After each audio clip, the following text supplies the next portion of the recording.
Welcome back to the channel. Today's story comes directly from a dedicated viewer, Eleanor, who sent us a shocking tale of ultimate betrayal. Imagine being given 6 months to live, only to realize your son is stealing your life's work while you lie in a hospital bed.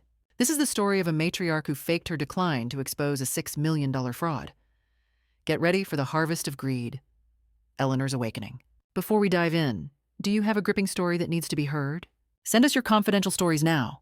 womenstoriess@segmail.com.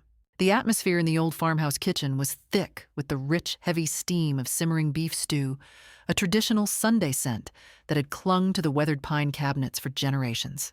Eleanor Vance, a woman whose physical strength was reflected in her firm jawline and calloused hands, suddenly felt a cataclysmic, searing pain in her abdomen. It wasn't an ache. It was a violent, splitting sensation. As she would later describe it, a thunderbolt of fire right through the bone. The heavy, heirloom, a non-disclosed cookware brand cast-iron pot of stew slipped from her numb fingers, crashing onto the decades-old linoleum floor. The dark, fragrant liquid erupted outward, splattering the baseboards. Eleanor didn't just fall. She crumpled, collapsing into a fetal position beside the wreckage, her body convulsing as she fought desperately for breath. An hour later, her son, Gordon Vance, walked into the disaster. Gordon, who maintained a high-pressure, image-conscious job in a non-disclosed finance sector in the distant metropolitan area, was reliably late for the obligatory Sunday meal. He stopped dead in the doorway, his custom-tailored and non-disclosed suit-brand trousers momentarily stiffening. Instead of rushing to his mother's side, his eyes meticulously assessed the damage. The ruined stew, the spattered walls, the stained rug. "Mother," he stated, his voice devoid of warmth, replaced by a cutting, flat annoyance. "The stench is appalling. You've made a terrible mess. Look at the state of this floor." His polished leather shoes were carefully placed to avoid contact with the spilled food. Eleanor, weak and consumed by the fierce agony, struggled to raise her head. She saw the pristine indifference in his eyes. No panic, no trace of the filial concern she craved, only cold, calculated exasperation at this gross inconvenience to his schedule and sense of order. This was not her son. This was an executive annoyed by a workplace hazard. With immense effort, she gasped out his name, a sound that finally compelled him to act. Gordon finally called an ambulance, but spent the entire 10-minute wait time, not comforting his mother, but directing her barely conscious efforts to wipe up the most visible splashes, constantly complaining about the ruined ambiance and the lost meal. The chilling clarity of that moment confirmed that her relationship with her son was now entirely transactional. The sterile, unforgiving fluorescent lights of St. Jude Regional Hospital did nothing to soften the blow. After an agonizing series of examinations and scans, Dr. Chen, a young oncologist clearly uncomfortable with delivering such news, announced the preliminary devastating diagnosis: Stage 4 pancreatic cancer. "We estimate, Mrs. Vance, a prognosis of perhaps 6 months, Dr. Chen concluded, his gaze lowered. "We can certainly begin planning for aggressive palliative care options immediately." Eleanor, a woman who had previously overcome physical hardship, financial ruin, and the sudden loss of her husband, Robert, received the news with a strange, profound stoicism. Her initial thoughts were not of death, but of the Vance family farm, the land, the legacy, and the critical hidden secrets she had not yet passed on. But it was Gordon's response that truly hammered home the nature of his character. Gordon, seated rigidly in his expensive suit, did not shed a single tear. He didn't ask Dr. Chen about pain management, spiritual comfort, or any possibility of delaying the inevitable. "6 months, you confirm, doctor?" Gordon asked sharply, pulling out a slim, leather-bound, a non-disclosed journal brand notebook from his designer briefcase. "In that case, Mother, we need to bypass any sentimentality and focus on the will immediately. Is the existing paperwork fully notarized, and have we specified a contingency executor for the Vance Family Trust?" He spent the next 20 minutes aggressively questioning the physician, exclusively focusing on legal timelines, the potential for complications with asset transfer, and minimizing probate fees. He completely bypassed any inquiry into his mother's comfort or final wishes. Eleanor observed this cold, relentless efficiency with a chilling realization.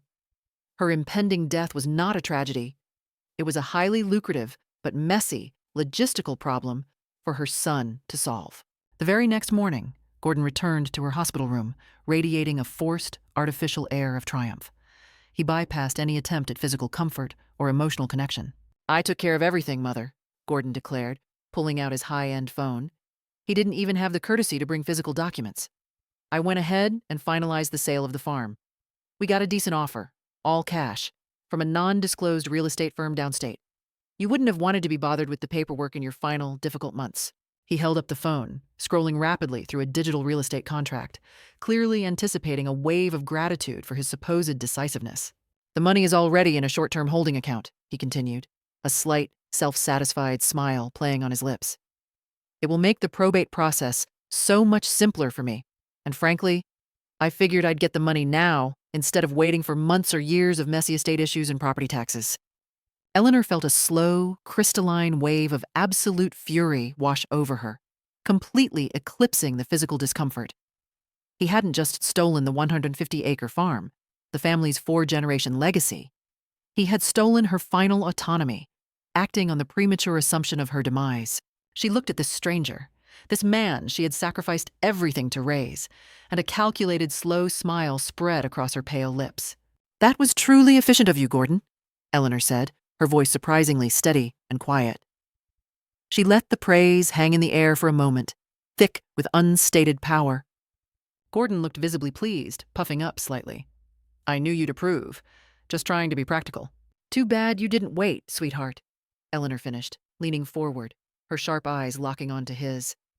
"Because if you had waited, you would have inherited the farm, and everything I had secretly buried in the backyard." Gordon's self-satisfied expression instantly vaporized. His corporate training failed him completely as his face cycled through shock, confusion, raw fear, and finally, the desperate, calculating greed of a man who suddenly realized his impatience might have just cost him $1 million fortune. Eleanor lay back on her pillows, the steady rhythm of the hospital machines now sounding like a controlled, strategic countdown. She was no longer blind. She was aware, angry, and ready to enact a plan that would ensure her son received the most profound educational consequences imaginable. The game had just begun, and the matriarch was back in play. Lying confined within the hospital's rigid confines, Eleanor ignored the routine distractions of the nurses and the IV drip. Her mind was a precise instrument, focusing intensely on the history of the Vance family farm, the venerable 150 acres of prime Kansas farmland that had been the Thompson-Vance legacy since its original claim in 1889. The weight of 4 generations of sweat and perseverance rested heavily upon her. She reflected bitterly on Gordon. She recalled the time before he became the polished, condescending executive, a man now obsessed with his 6-figure salary at a non-disclosed finance sector firm. She vividly remembered the small boy who followed her faithfully through the rows of corn, his hands always reaching out to help collect eggs or marvel at the ancient, slow rhythms of farm life. She had sincerely believed he loved the land, believing he was the dedicated heir she had raised. But time, and more pointedly, his perfectly manicured wife Jessica, had poisoned that love. Jessica, who consistently arrived for holidays in outrageously expensive designer clothing, treated the cherished old farmhouse and its rustic charm like a quaint, poorly maintained museum they were obligated to visit annually. "When are you going to sell this place, Mother, and move somewhere truly civilized?" Jessica would often inquire with a delicate shudder, dramatically wrinkling her nose at the slightest scent of earth or fresh hay. Gordon would usually offer a weak laugh and change the subject quickly, but Eleanor never missed the cold, calculating glance he would cast over the property, a look that mentally divided every field and every structure into neat, easily quantifiable dollar signs. Now, lying here, stripped of her property through a calculated deception and a false diagnosis, Eleanor accepted the painful truth. His betrayal was not an impulsive error. It was the calculated, inevitable result of years of quiet, insidious entitlement. His show of concern, his offers to manage her affairs, the immediate questions about the will, it had all been a carefully orchestrated prelude to this final, audacious theft. Eleanor's memory drifted back to the single, most defining moment in her life, the spring of 1995. Gordon was then 12 years old, his entire focus consumed by dreams of becoming a professional baseball player. He spent that entire summer practicing his powerful swing against the solid trunk of the old oak tree in the sprawling backyard, remaining blissfully oblivious to the despair that consumed his mother. Her beloved husband, Robert, had died suddenly that spring, a massive and unexpected heart attack while performing routine repairs on the barn roof at the age of 46. Eleanor found herself instantly transformed into a grieving widow with a child, and a horrifying discovery. Robert had accumulated a crushing, undisclosed mountain of debt. The farm was mortgaged to its absolute limit. Creditors were circling like vultures, a chilling parallel to Gordon's later actions. And, most devastatingly, Gordon's college fund had mysteriously vanished into a series of Robert's failed, highly secretive business ventures. But Robert, in one last complex act of love and secrecy, had left her a crucial final gift. Tucked away inside a dusty old military-grade trunk in the rarely visited attic, Eleanor found a safety deposit box key and a lengthy, detailed letter penned in his familiar, looping handwriting. The letter revealed the stunning, life-altering truth. Eleanor, our humble dirt farm is not poor. It is sitting on wealth. Specifically, the mineral rights. Granddad Thompson, bless his foresight, knew what he was purchasing when he filed the claim. The non-disclosed energy corporation has been sending representatives for decades, trying to secure a lease. I always refuse their lowball offers. If anything happens to me, you must not let them lowball you either. That land, beneath the surface, is genuinely worth millions. The deposit box itself contained not only obscure old insurance policies Eleanor had never seen, but also the critical verified geological surveys confirming the farm's immense subsurface worth. Within a mere 6 months of Robert's death, Petroleum Dynamics Inc. returned, persistent and eager. They were not interested in buying the surface land, but desperately sought to lease the mineral rights for oil and gas drilling. The initial signing bonus alone was more than enough to completely clear every debt, rescue the farm from foreclosure, and fully fund Gordon's entire college education with substantial capital left over. The swift, massive influx of quiet wealth triggered a deep-seated paranoia in Eleanor. She had already witnessed how easily money could expose weaknesses and destroy family relationships. She made a conscious, difficult decision. She did not want Gordon to inherit sudden, vast, unearned millions. She wanted him to inherit the farm, the tangible, historical legacy, while the cash needed absolute, impenetrable protection. So Eleanor took the most logical action a sensible farmwoman would take. She began her secret work. Throughout that summer of 1995, working only under the deep cover of moonlight, she dug. She methodically converted every dollar of the signing bonus and existing savings into large denomination cash bundles and precious metals. She sealed the fortune into robust, custom-made waterproof containers and buried them strategically around the vast property.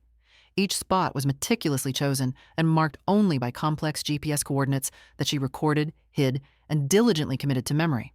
Over the subsequent 2 decades, she masterfully maintained the powerful illusion of being land-rich but perpetually cash-poor. She continuously supplemented her buried holdings, adding the generous yearly mineral rights royalty payments, profits from crop sales, and even surplus funds from her modest Social Security checks. She kept only the minimum necessary for daily expenses and buried every single remaining dollar. Gordon never once questioned her modest, frugal lifestyle. He was far too preoccupied with his high-status city life and too dismissive of his mother's old-fashioned finances to delve into specifics. By 2020, when Petroleum Dynamics Inc.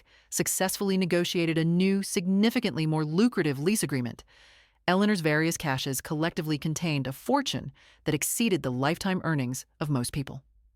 Gordon and his wife, Jessica, still made their obligatory judgmental holiday visits, entirely unaware they were sipping iced tea while sitting directly above a literal gold mine. The irony now provided Eleanor with a cold, absolute sense of satisfaction. Gordon had rashly stolen the farm for what he incorrectly believed was its simple, immediate cash value, $500,000. Had he only possessed a shred of patience and waited for her natural death, he would have legitimately inherited millions. Instead, his catastrophic impatience and blinding greed had cost him everything. Eleanor was not some helpless woman fading away. She was a master strategist who was about to deliver the most profound, indelible lesson of his life.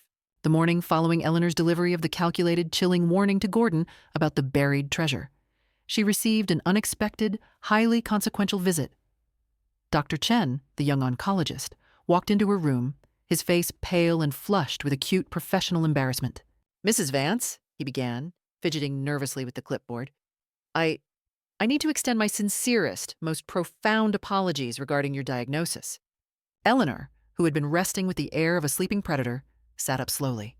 Her mind, already sharp with revenge planning, instantly went into full alert. It appears, Dr. Chen continued, avoiding direct eye contact, that in the final review of the complex tissue samples, a catastrophic error occurred at the lab. Your results were, regrettably, mixed up with those of another patient. The initial diagnosis of stage 4 pancreatic cancer is definitively incorrect. Eleanor stared at the young doctor, absorbing the life-altering information. The weight of her death sentence vanished, replaced by a surge of healthy, pure adrenaline. "Excuse me, doctor," she finally asked, her voice a calm, dangerous whisper. "You do not have cancer, Mrs. Vance," Dr. Chen repeated, relief warring with professional dread in his tone. "You have a severe, but entirely treatable abdominal infection, a condition that regrettably mimicked the symptoms of something far worse. With the appropriate broad-spectrum antibiotics and rest, you should achieve a full and complete recovery. You will be discharged and going home in a few days." The profound silence that followed was broken only by the steady beep of the life-monitoring machines. Eleanor was processing the massive implications. She wasn't dying. Gordon had committed calculated fraud and stolen her 4-generation family legacy based on a logistical clerical error. He had sold her birthright for a pittance, and she was now perfectly healthy, legally armed, and ready to fight back with the full, devastating force of her renewed life. The moment Dr. Chen retreated from the room, Eleanor reached for her phone. She bypassed the slow, familiar services of the old family attorney, who knew Gordon too well and was too steeped in farm law. She needed a sharp, fast-moving legal firm specializing in high-stakes litigation and financial crime. She called a prestigious, imposing litigation firm in the nearest major city, Hawthorne and Associates. "I need to speak with the lead partner regarding fraud and elder abuse," Eleanor demanded, her voice betraying not a hint of weakness. "My son sold my property without my knowledge or consent while I was medically incapacitated and under the false assumption of imminent death." Within a tense 3 hours, Miranda Hawthorne, the firm's founding partner, was seated beside Eleanor's hospital bed. Miranda was tall, impeccably dressed in a severe power suit from a non-disclosed high-end clothing line, and her focused intensity was palpable. She listened to Eleanor's story, the false diagnosis, the blatant forgery, the rapid sale, with the chilling clinical detachment of a surgical specialist. "This constitutes straightforward criminal fraud, forgery, and financial elder abuse, Mrs. Vance," Miranda stated when Eleanor finished.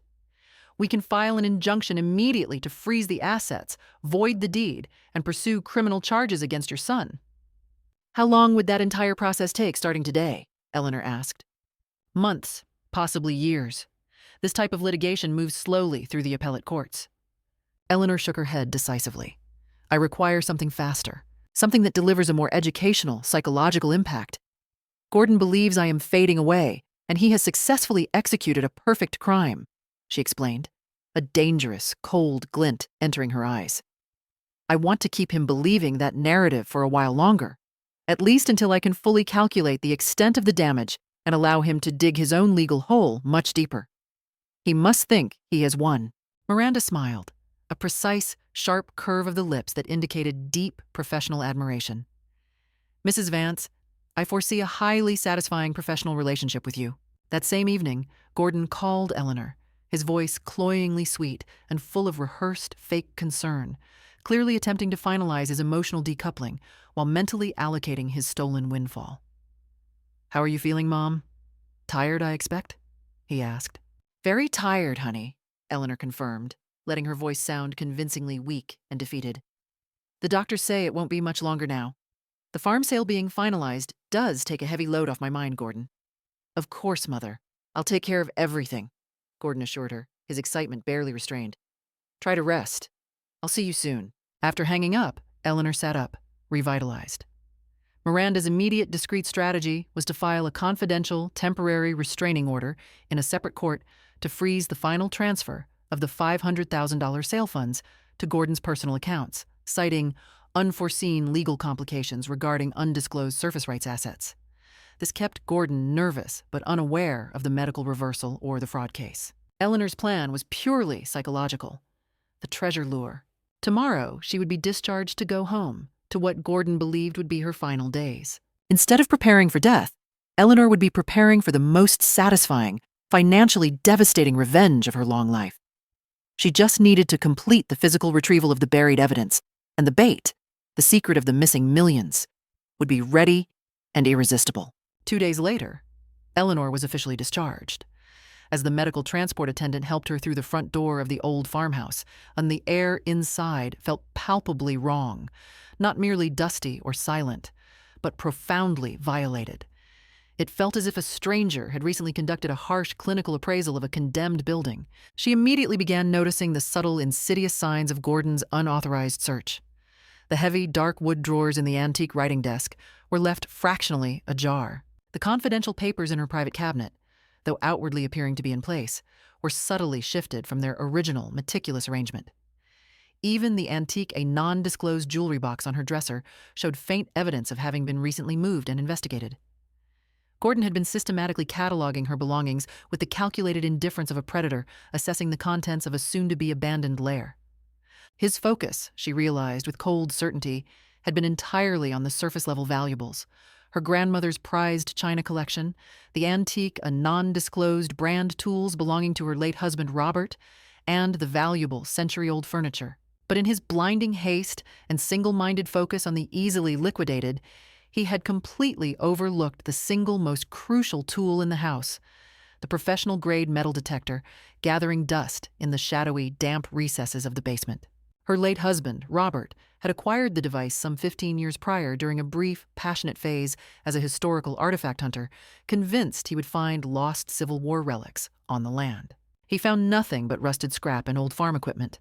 Eleanor had teasingly mocked him for the expensive toy, never once revealing that she had a far more strategic and permanent use for the machine. Now, standing resolutely in her kitchen, Eleanor carefully unclipped the non-disclosed medical device brand emergency medical alert bracelet that Gordon had obsessively insisted she wear, a device she strongly suspected he hoped would summon help only after her final moments.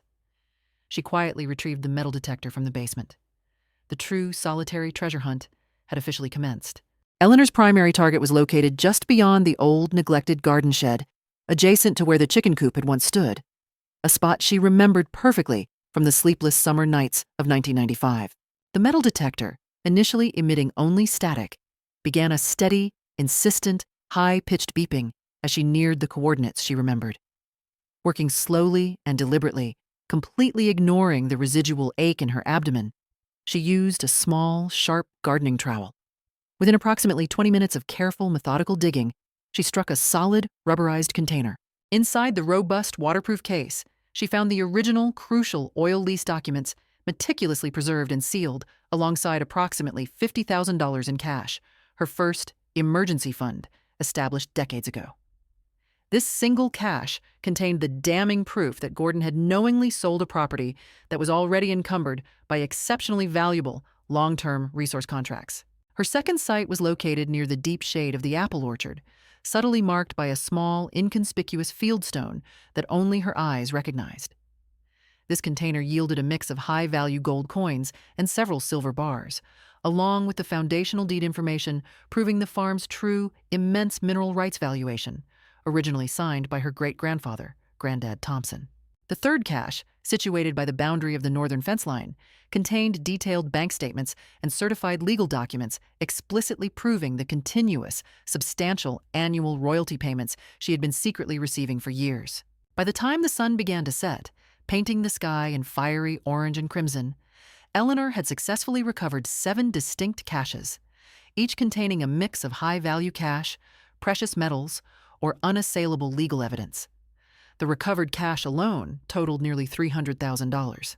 The gold and silver added an additional $100,000 in readily convertible wealth. The real, utterly devastating treasure, however, was not the physical cash. It was the legal documentation. Gordon had executed the sale of the farm for a paltry, quick-fix cash payment of $500,000, likely congratulating himself on a decisive, clever maneuver. He had been completely oblivious to the fact that the run-down farm generated a guaranteed minimum of $200,000 annually in pure mineral rights payments, with detailed geological surveys suggesting a resource life of at least 3 more decades. The true, unassailable total value of the mineral rights alone was estimated to be in the multi-millions of dollars. The profound irony was sharp and bitter. Gordon had rashly sold a self-operating, continuous money-printing machine for a price equivalent to less than 3 years of its passive output. Eleanor also confirmed a critical final legal detail within the recovered contracts. The original sale contract for the surface land explicitly required the new owners to honor all existing mineral rights agreements. Gordon had signed away the physical property, but the ongoing stream of royalty payments legally belonged to the holder of the mineral rights documentation, which was, indisputably, Eleanor. Her phone rang just as she was reburying the last empty cash, retaining only the recovered documents and a small sum for immediate expenses. It was Gordon. "Hi, honey," she answered, letting her voice sound convincingly frail. "Mom, I've been thinking about your comfort during this difficult time. Maybe we should look into hospice care. Make sure you have proper medical support." Eleanor recognized the subtext. He wanted professional witnesses for her final decline, eliminating any suspicious timing regarding the farm sale. "That's thoughtful, Stephen," she replied, using his preferred name with icy precision. "But I'm managing okay for now. Don't worry, honey. Everything will be exactly as it should be." She hung up and watched the final colors drain from the sky. Gordon was still celebrating his presumed theft. He had no idea his very much alive mother was now armed with the legal and financial ammunition needed to utterly destroy his life, and that the genuine, enduring treasure had been directly beneath his feet the entire time. Tomorrow, Phase 2 would commence.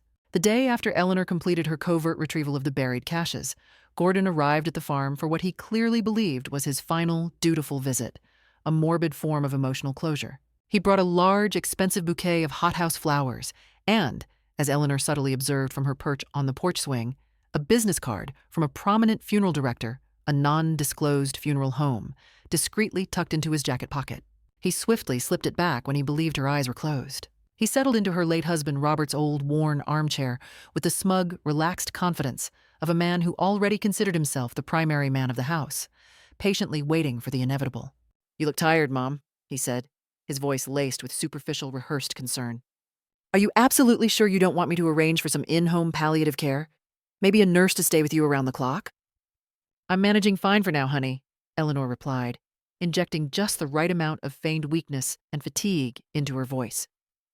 "Though, I have been seriously thinking about what you said about getting my affairs fully in order." Gordon's eyes immediately flashed, the clear, cold glint of a predator scenting a new kill.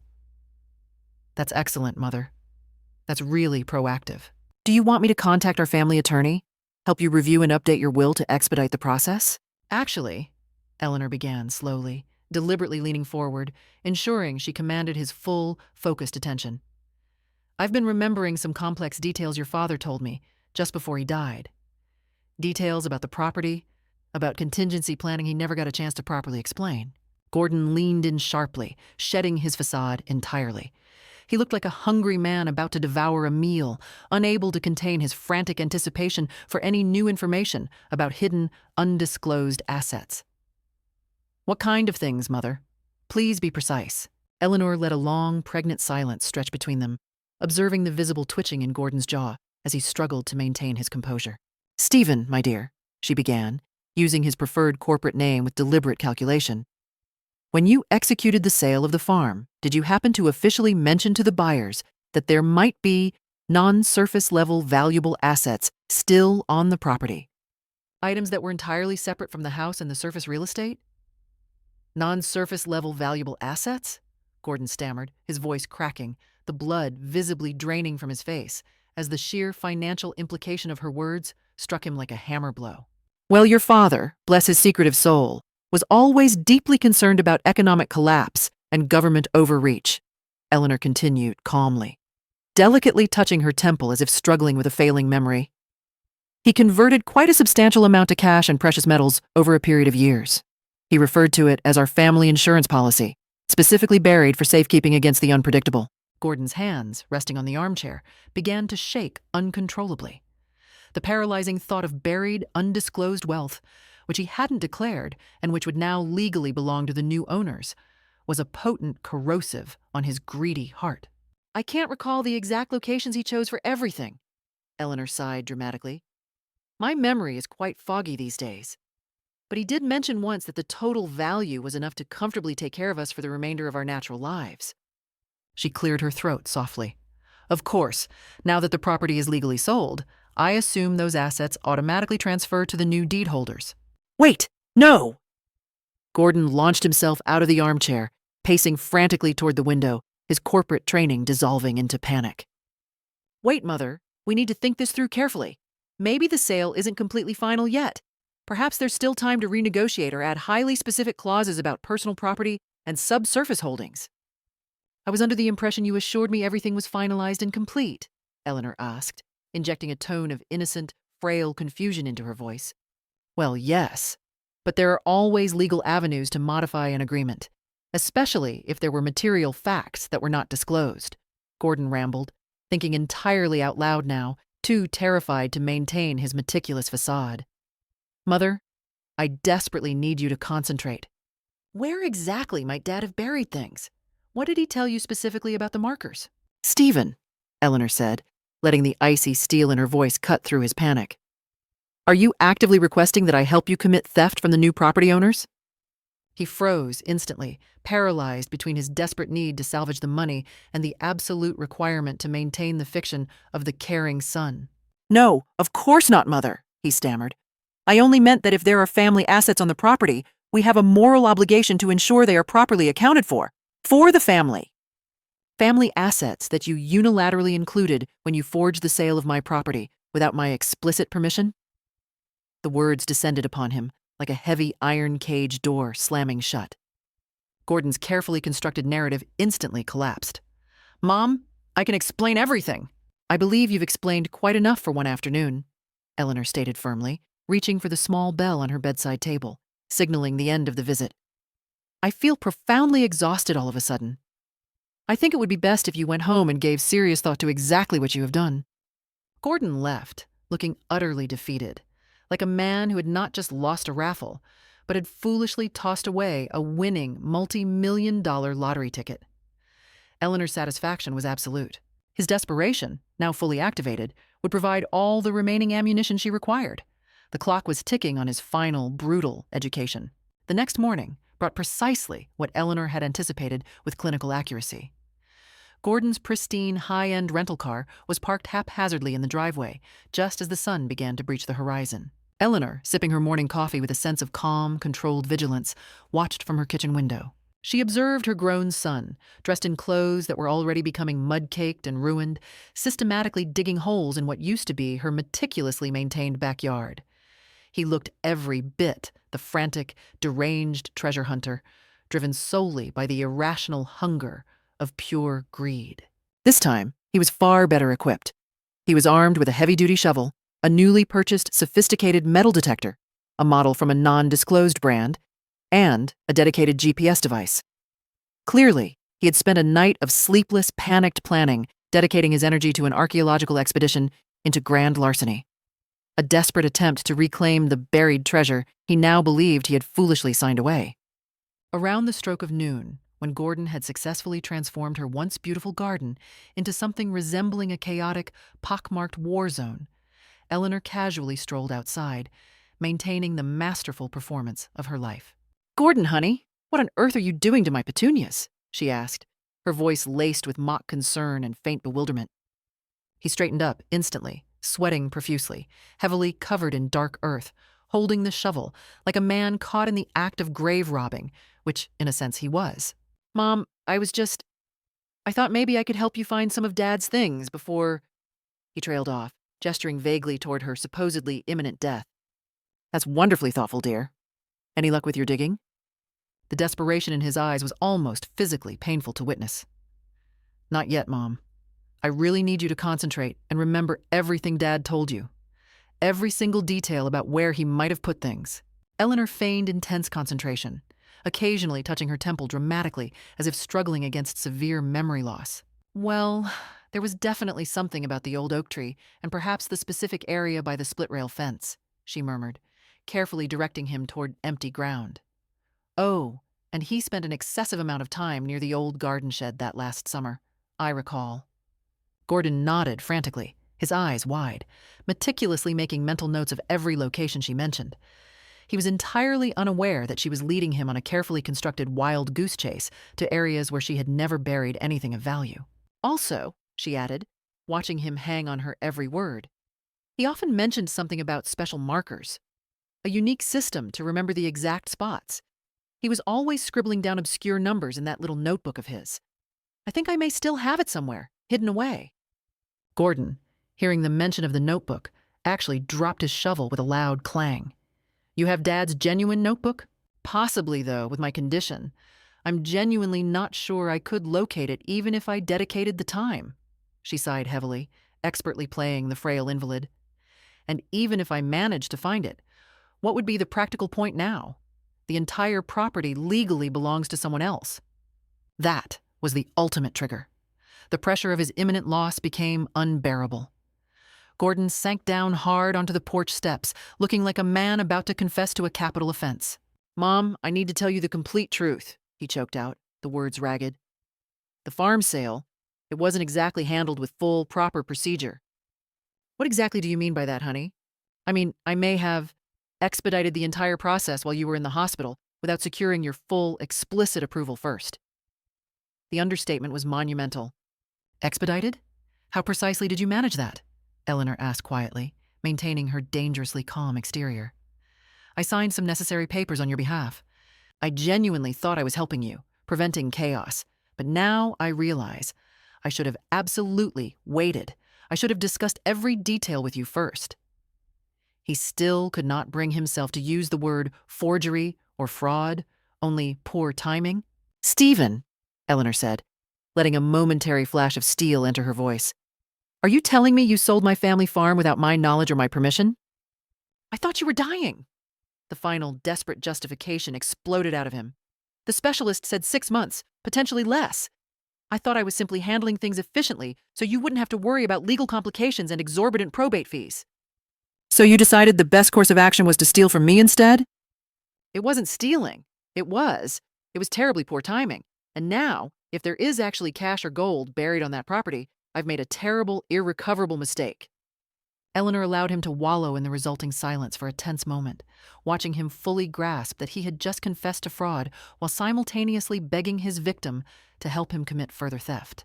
Stephen, Eleanor finally said, her voice dropping to a cool, lethal whisper, there is something critical I need to tell you too. His head snapped up, a mixture of panicked hope and sheer terror warring for dominance in his eyes. The doctors made a mistake. I am not dying. I do not have cancer. It was simply a severe infection, and I am completely, medically fine.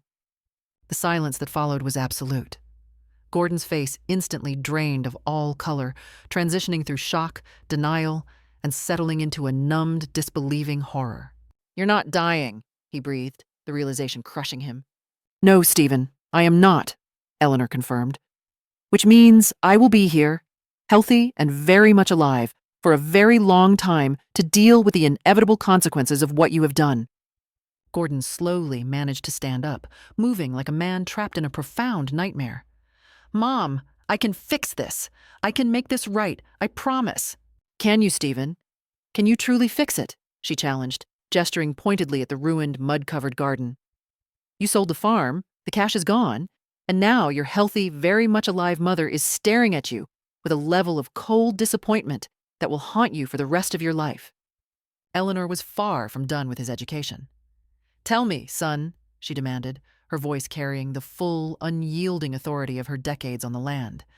Exactly how much did you manage to get for my family's 4-generation legacy? Gordon stood utterly frozen on the porch, his body covered in mud and his soul consumed by profound shame, facing the question that carried the devastating weight of his entire lifetime of entitled ambition. 500,000, Gordon whispered, his voice dry and barely audible, a pathetic confession of theft. The buyers paid a clean $500,000 for everything. The land, the house, the old equipment. I honestly thought it was a decent, quick price, Mom. Eleanor maintained her expression of calm, surgical disappointment, allowing the silence to stretch and amplify the inadequacy of the figure. She was completing the cold, clear calculation in her head. $500,000 for a property that guaranteed over $200,000 annually in passive mineral rights income alone. Gordon had liquidated a self-sustaining asset for less than 3 years of its passive output. "And how much of that sale money, Stephen, do you still have safely in your accounts?" she asked, intentionally using his preferred professional name to maintain the transactional distance. His protracted silence provided the loudest, most damning answer. The money was gone, vaporized by the demanding pressures of his carefully curated expensive lifestyle and his own financial misjudgments. "Most of it went to paying off the remaining mortgage on our house," Gordon finally admitted, refusing to meet her gaze. Jessica was insistent on renovating the kitchen and bathrooms immediately. "The boys need funding for their private college tuition accounts, and I had some urgent business investments that required capital infusion." "Of course," Eleanor interjected, her tone laced with cool, measured disdain. "You stole my legitimate inheritance, my safety net, to fund your family's instant luxury and cover up your own poor investments, justifying it as early inheritance while I was supposedly on my deathbed." She took one deliberate, powerful step closer to where he sat, slumped. "Do you comprehend the magnitude of the catastrophic mistake you have made, Gordon?" "I said I made a mistake. A huge one," he pleaded, raw desperation coloring his voice. "You committed multiple felonies," Eleanor corrected, her voice perfectly level, yet cutting to the bone. "You forged legal documents while I was medically non-responsive. You stole property that was not yours to liquidate.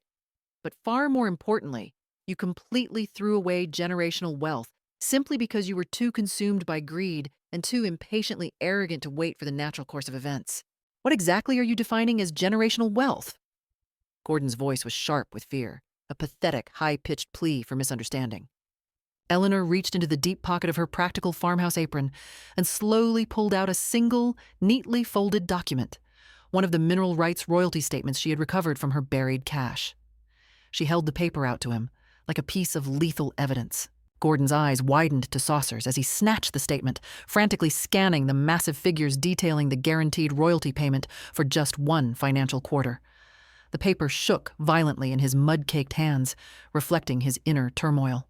"That single document is merely 1/4's royalty payment," Eleanor explained calmly, her voice the essence of quiet menace. "There are 4 of those checks every year, and the Energy Corporation's geological survey confirms the reserves could last for at least 30 more years." Gordon's legs buckled completely, and he sank back down hard onto the step, the full weight of the truth crushing him. "6 million, he whispered, his voice barely a raw, choked gasp. "The subsurface mineral rights are worth a verified $6 million minimum." "They were worth 6 million, Stephen," Eleanor corrected, the cruelty in her words precise and measured. "Now, those ongoing millions legally belong to the consortium that bought the property from you, along with the surface rights, the water rights, and every other valuable asset you recklessly signed away in your pathetic, greedy hurry to cash in on your supposedly dying mother." The sound Gordon made was a strangled, primal sob. A sound not of remorse for his mother's suffering, but for the life-changing fortune he had foolishly and irreversibly lost.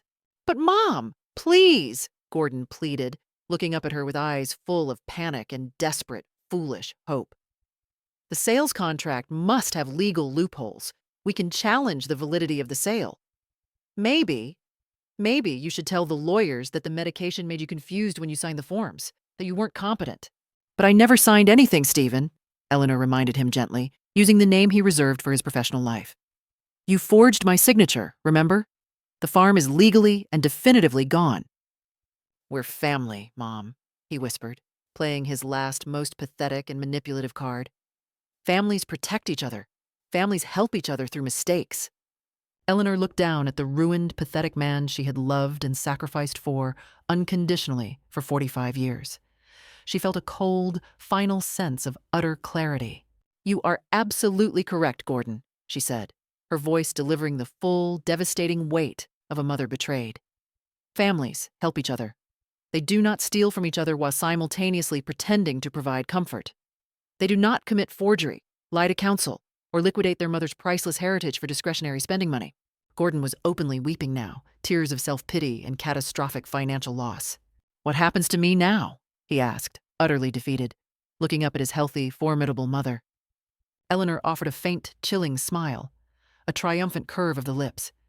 "Now, my dear son, you finally learn what genuine, lasting consequences feel like." She would not have him immediately arrested. She wanted a punishment that was more profound and drawn out. Tomorrow, she would begin the final, meticulous execution of her plan with Miranda Hawthorne, ensuring Gordon would face a slow, agonizing psychological and financial downfall created entirely by his own colossal greed. Miranda Hawthorne's corner office, high above the frantic pace of the city, was a sanctuary of wealth and decisive legal power. It was furnished with imposing dark wood and custom-bound law books that seemed to hum with authority. Eleanor sat across from Miranda's massive mahogany desk, radiating a serene, steely resolve as the attorney systematically reviewed the arsenal of evidence Eleanor had provided. Eleanor had presented a devastating case file: the physical documents bearing the crude forgery of her signature, the certified hospital records confirming her legal incapacitation during the transaction period, and, most critically, the crystalline audio recordings capturing Gordon's panicked confessions, including his admission that he had expedited the process and his devastating realization of the buried treasure. "Mrs. Vance, this is indisputable," Miranda stated, placing the last transcribed recording onto the desk. "Criminal fraud, financial elder abuse, clear-cut forgery. We could have your son indicted and arrested by the end of this business day if you authorized it." "I do not want him arrested immediately," Eleanor said, a decision that caused Miranda's trained composure to flicker with surprise. "I want a far more profound, drawn-out form of education." Miranda raised an impeccably shaped eyebrow. "Education, you say?" "Gordon operates under the delusion that he is intellectually superior. He believes he perfectly executed a financial crime against his supposedly dying mother," Eleanor explained, her voice sharp and measured. "I want him to fully comprehend the magnitude of his error before the final blow lands. I want him to spend weeks living in escalating fear, calculation, and panic, allowing his own toxic greed to systematically dismantle his life. The longer he struggles, the deeper the lesson sinks in." Miranda's professional smile returned, sharp and admiring. "Mrs. Vance, I believe your definition of justice is wonderfully bespoke and highly effective. We shall commence with the campaign of psychological warfare immediately." Eleanor meticulously outlined her strategy, a masterful blend of legal action and psychological manipulation.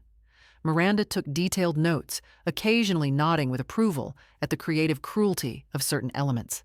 The campaign was initiated that very afternoon. Miranda instructed her private investigators to begin an intensive, completely discreet surveillance of every aspect of Gordon's life, specifically targeting his financial dealings and personal communication streams. Concurrently, Eleanor began her new role: the slowly deteriorating, confused matriarch who strongly suspected foul play but could not articulate the details. This was the ultimate, irresistible bait. She made calculated, seemingly accidental disclosures to Gordon about other potentially valuable assets he might have overlooked in his haste. She mentioned hypothetical safety deposit boxes in obscure regional banks, lucrative but possibly lapsed life insurance policies, a non-disclosed insurance firm, and complex undocumented investment accounts she could not recall the particulars of. Every single hint she dropped sent Gordon into a heightened state of frantic, internal panic. He began making a barrage of desperate, stressed calls to his banks, former colleagues, and various real estate lawyers, frantically attempting to establish legal claims over any remaining hidden assets before his mother passed and everything was tied up in slow, complicated probate. Gordon remained blissfully unaware that every frantic call he made in his attempts to repair his financial status was being meticulously recorded, transcribed, and documented by Miranda's team as irrefutable evidence of his continuous, panicked intent to deceive and steal. The sustained, relentless psychological pressure orchestrated by Eleanor and Miranda began to take its intended toll. Gordon started losing significant weight, developed visible nervous twitches, and became acutely irritable and paranoid with his wife Jessica and their teenage sons. His meticulously constructed, financially perfect suburban life was visibly fracturing under the immense weight of his greed and the catastrophic financial loss he had inflicted upon himself.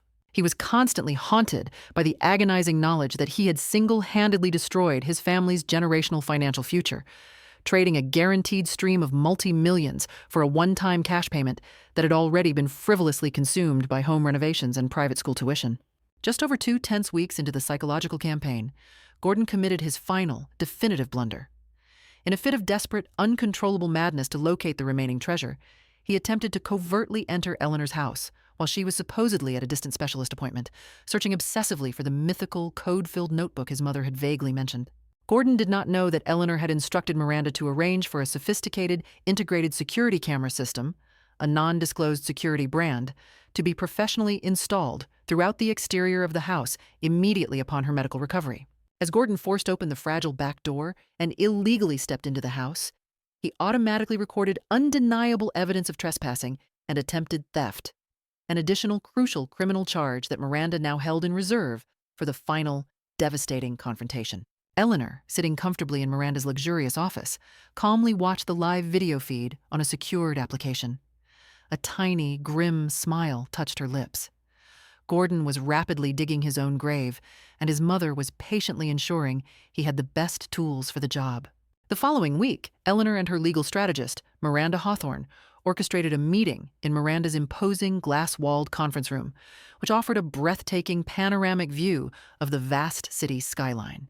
Miranda meticulously instructed Gordon to attend under the completely false pretense of finalizing an amended will clause that was allegedly required before his mother's condition deteriorated beyond the point of legal capacity. Gordon arrived looking utterly gaunt, visibly sleep-deprived, and wearing a suit that was now noticeably wrinkled and stained from his chaotic, frantic digging in the backyard. He was clutching a disorganized, dog-eared sheaf of notes, the results of his desperate, panicked research into hidden assets.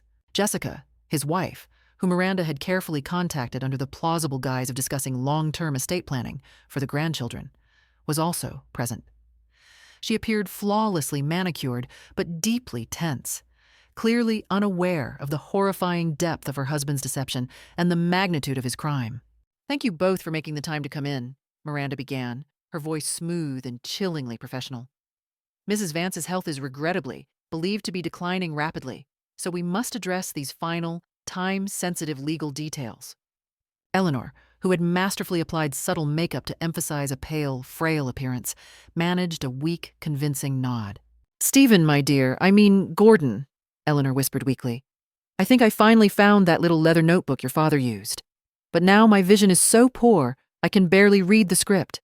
Could you please look closely at these numbers? Are these the coordinates your father always used for the emergency funds?" Gordon, his desperation overriding all caution, snatched the genuine but completely outdated notebook from her trembling hand. He frantically scanned the columns of old numbers, his hope briefly flaring before his overriding terror. Before Gordon could even attempt to decipher the old irrelevant notes, Miranda spoke sharply, cutting through the silence like a scalpel. "Mr. Vance, before we finalize any amendments to the current will, we require a moment of absolute transparency. We have significant legal and ethical questions regarding the specific timing and execution of the farm sale."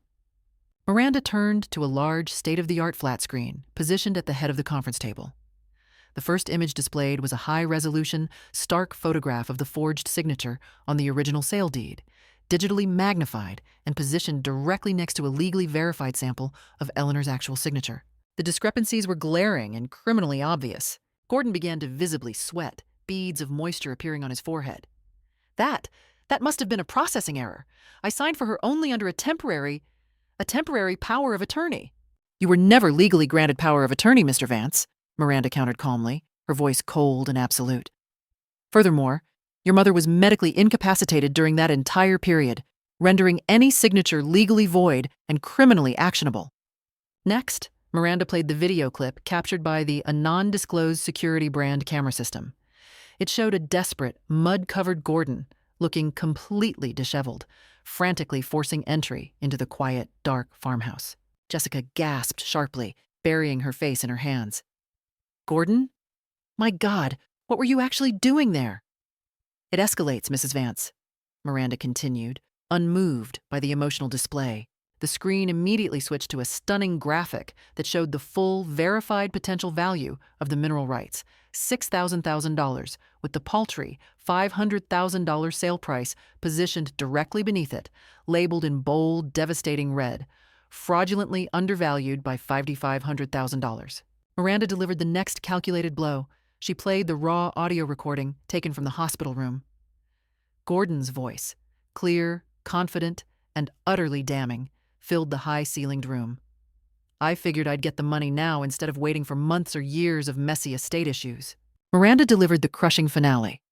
"Mr. Vance, we have extensive documentation of your constant, frantic calls attempting to locate and claim assets you believed were legally recoverable after the sale. This demonstrates clear consciousness of guilt. And finally, the medical record that changes everything. She projected the clear, stamped hospital report onto the screen. Diagnosis reversal. Patient Eleanor Vance is in full remission and is medically healthy with no long-term prognosis issues. Gordon stared blankly at the projected screen, then slowly shifted his horrified gaze toward his mother. The full, catastrophic realization hit him with the force of a falling anvil. He had committed multiple serious felonies against a perfectly healthy woman, and in doing so, he had irreversibly lost millions of dollars, all for a single, small, and now spent cash payout. You're not dying, Gordon stammered, his body visibly shaking, his eyes wide with incomprehension. No, Stephen, I am not, Eleanor stated, her voice now strong, healthy, and entirely devoid of any former maternal kindness. And now you know the truth. You liquidated my heritage for a small, quick profit, and in your blinding haste, you handed me the irrefutable legal leverage to completely undo the entire fraudulent sale and pursue criminal charges for severe fraud and elder abuse. The physical farm is gone from the family, yes, but the catastrophic consequences, Stephen, are entirely and exclusively yours. Jessica began to sob uncontrollably, realizing the total ruin her husband had brought upon their future. Miranda calmly handed Gordon a sealed, non-negotiable legal envelope containing the formal civil lawsuit, demanding the punitive return of the full sale price and threatening immediate criminal referral. You have precisely 24 hours to respond to this filing, Mr. Vance, Miranda stated, closing the file with a decisive, echoing snap. The cruel, unforgettable education was complete. The devastating consequences had just begun. The fallout from the traumatic conference room unveiling was immediate, brutal, and entirely catastrophic for Gordon. He staggered out of Miranda Hawthorne's towering office building, no longer the composed executive, but a completely broken man. His carefully curated facade of professional dominance and moral integrity was instantly shattered. Jessica, his wife, refused to even ride down in the same elevator, instead taking a furious taxi back to their suburban home. She immediately demanded a separation and filed for divorce the moment she walked into the newly renovated kitchen, a kitchen effectively paid for with stolen funds. The civil lawsuit Miranda had delivered was utterly merciless. It demanded the immediate punitive return of the full $500,000 sale price, money Gordon had largely spent, and threatened swift criminal prosecution for forgery, wire fraud, and severe financial elder abuse. Gordon's employer, a non-disclosed investment firm, was promptly and formally notified of the active civil litigation and the pending criminal investigation. Within a chilling 48 hours, Gordon was placed on immediate mandatory unpaid leave, his once prestigious career in high finance instantly derailed by the devastating public stain of familial fraud. He tried desperately to call Eleanor, leaving a series of increasingly hysterical, panicked voicemails that violently alternated between desperate begging for forgiveness and futile threats of countersuit. Eleanor simply listened to them all with a cold, clear, unwavering detachment, recognizing the sound of a trapped, self-destructing predator. Eleanor, under Miranda's expert guidance, legally recovered the farm.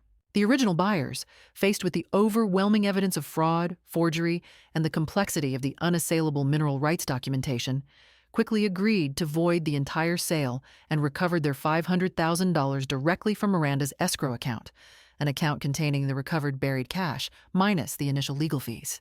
Gordon was left with nothing. His job was gone, his marriage was over, and the one-time fraudulent windfall had been legally clawed back. With the Vance family farm legally secured in her name, Eleanor finally faced the property not as a site of profound betrayal, but as the foundation for her new, enduring legacy. Recognizing the emotional toll of the physical land, she strategically sold the surface rights to a local, small-scale farming collective, a reputable group dedicated to ethical farming. Crucially, however, she retained all the lucrative subsurface mineral rights, guaranteeing her a massive permanent annual income. She took a significant, calculated portion of the recovered wealth and established the Robert Vance Agricultural Scholarship at the nearest major state university, ensuring her late husband's name would forever be associated with education, opportunity, and the noble legacy of the land, not with secrecy or crushing debt. Eleanor then contacted Gordon for one final, necessary meeting, She met him not at the comforting farmhouse, but at a cold, neutral, detached law office. Gordon arrived alone, looking utterly broken, defeated, and significantly older than his 45 years. "I need to know the final truth, Mom," he whispered, his eyes hollow. "Where's the rest of the money? The cash and gold that Dad truly buried?" Eleanor looked at her ruined son, seeing not the arrogant vulture, but the desperate, frightened boy trapped inside the shell of the failed executive. "That money, Stephen, was your father's only true insurance policy against a total financial collapse. It was a failsafe, protection against the worst-case scenario. I used that very cash and the legal power of the mineral rights documentation to save the farm you tried to liquidate." She paused, delivering the final, quiet verdict. "The buried treasure isn't gone, Stephen. It was simply a mirror placed there by your father. It existed to test your patience, your character, and your decency. You failed the test completely. You traded a guaranteed stream of millions for a $500,000 self-loan you have now repaid.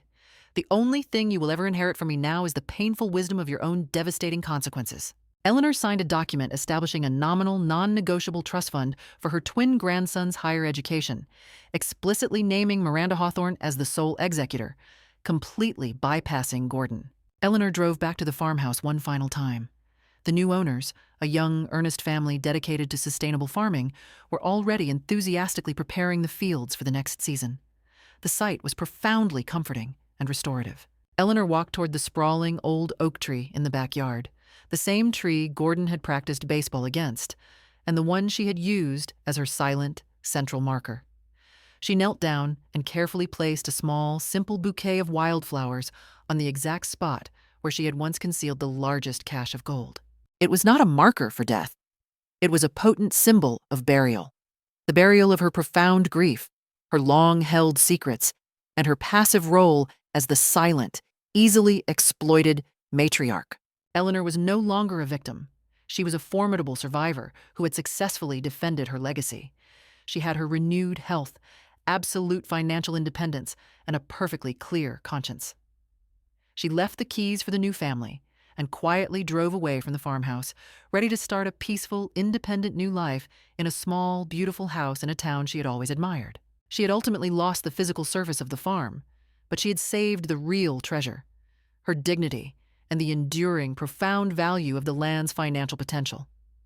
Gordon had received his harsh, unforgettable education. The harvest of greed was finally and completely over. Gordon didn't just lose his family's legacy. He lost his job, his wife, and his entire future, all because he couldn't wait. Eleanor proved that the quietest people often hold the biggest secrets, a true masterclass in consequences. What did you think of Eleanor's revenge? Let us know in the comments below. And if you have a story of financial deceit, unexpected triumph, or family betrayal, don't keep it secret. We protect your identity. Submit your powerful true story today.